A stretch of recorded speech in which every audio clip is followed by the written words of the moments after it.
Nearly midway between the equinox and the winter solstice, on November 8th, a group of priests, clad in heavy woolen robes and wearing leather skullcaps with a spike projecting from the apex, opened the door to the underworld.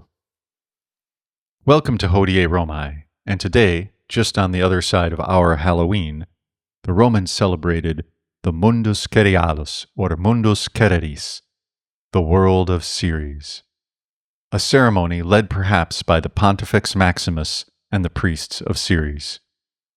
In this rite, a stone that covered a large pit was removed, and offerings were made to the underworld deities and to Ceres, who was goddess of agriculture and, as mother of Persephone, intertwined with the seasons and the underworld. After the stone was removed, a proclamation went forth: "The world lies open. The spirits of the dead could now roam the earth." As Varro wrote, "Mundus cum patet, deorum tristium atque inferum quasi janua patet." When the mundus is open, it is if the door of the mournful infernal gods is open.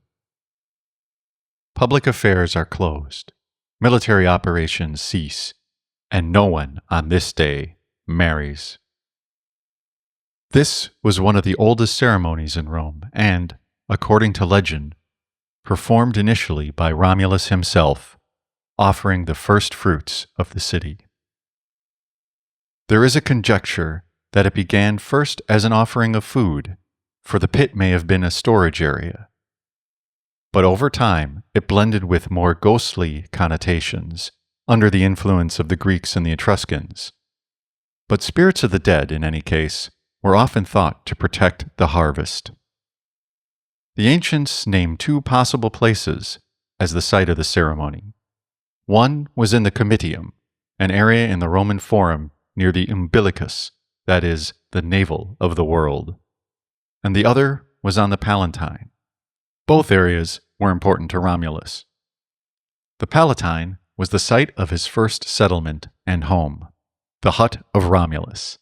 This hut was preserved, or at least its reconstruction was preserved and maintained by priests throughout antiquity.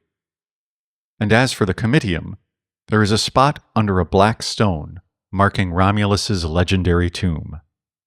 One wonders if his ghost too roamed the streets when the mundus lay open. And so, friends, beware, for it is the dark time of year and the doors of the underworld lie open. Offer first fruits, and it may go well for you. Until the Ides, farewell. Fere medio tempore, inter aeque noctium et brumam, die sexto ante idus novembris, sacerdotes quidam, gravibus vestimentis, laneis et apicibus induti, januam udicitur inferorum, aperuerunt.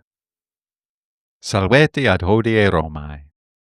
Et hodie, Paulo post diem illum, larvalum nostrum, Romani, mundum cerialum, sive mundum cereris, celebrabant.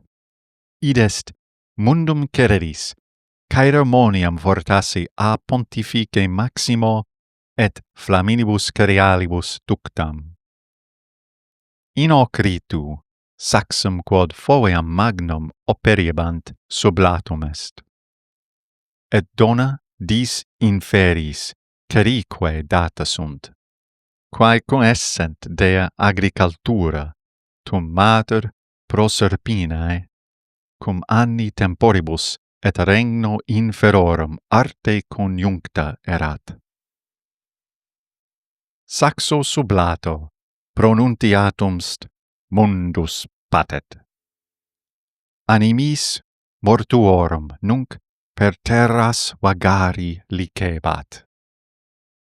Ut Varro scripsit, mundus cum patet deorum tristium atque inferum quasi janua patet. Mundus cum patet res publicae intermissa sunt. Militiae cessaverunt, neque quisquam eo die matrimonium init. Haec caeremonia erat una ex antiquissimis Romae, et, ut fam est, primo a Romulo ipso fact est, qui primitias urbis obtulit. Est opinio, eum primo coepisse dono ciborum, non foea fortasse locus conditorius erat, sed progressu temporis. Haec opinio, cum notionibus larvalibus mixt est, impulsu Graecorum et Etruscorum. Sed manes mortuorum, utumque seres habet, frugibus praesidio esse saepe credebantur. Auctores antiqui duos locos possibiles nominant ubi caeremonia haberetur. Unus erat in Comitio, qui locus est in foro Romano prope umbilicum urbis, id est mundi umbilicum. Alterat in Palatio, qui ambo loci Romulo magni momento fuerunt. Palatium erat situs primae coloniae domusque eus, cassa Romuli.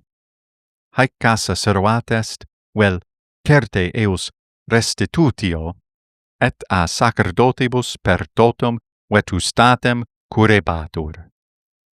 Locus quidem comiti, sub lapide nigro sepulcrum famosum Romule significat.